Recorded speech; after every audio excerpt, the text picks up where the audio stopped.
Try daw natin mag-drama-drama.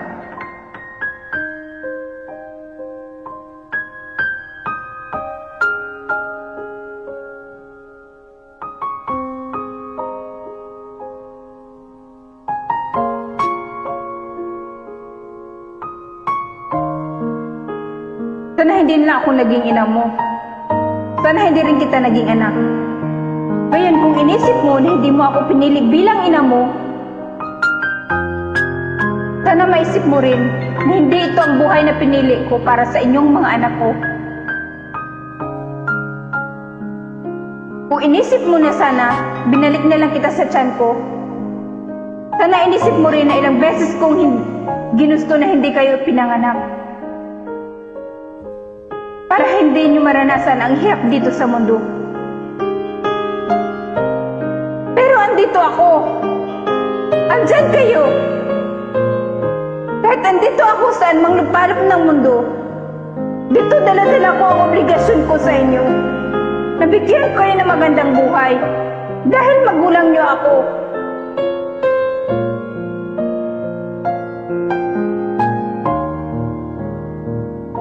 Dahil mahal ko kayo.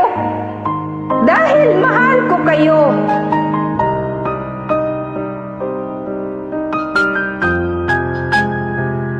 Ngayon sabihin mo sa akin, sinabi mo na hindi kita naintindihan?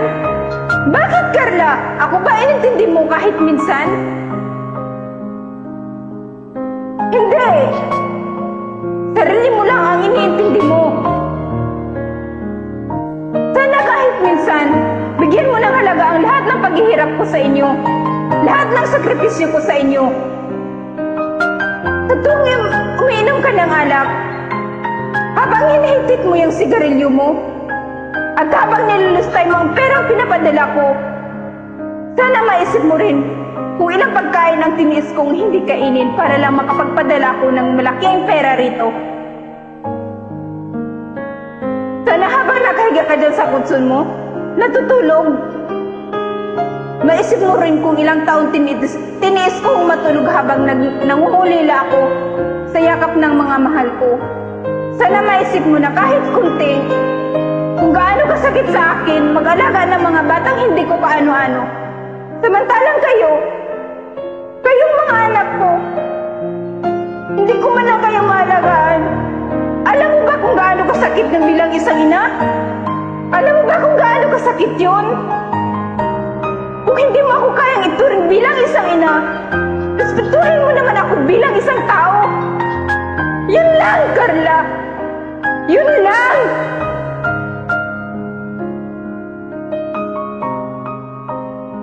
The tears.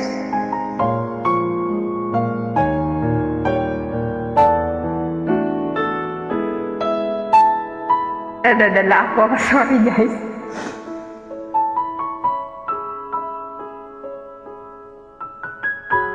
Sakit, no? Bilang isang OFW na magkaganon yung ganon yung...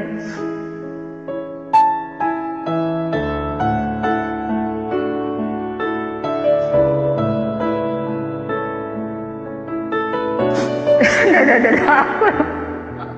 Busak! Sorry.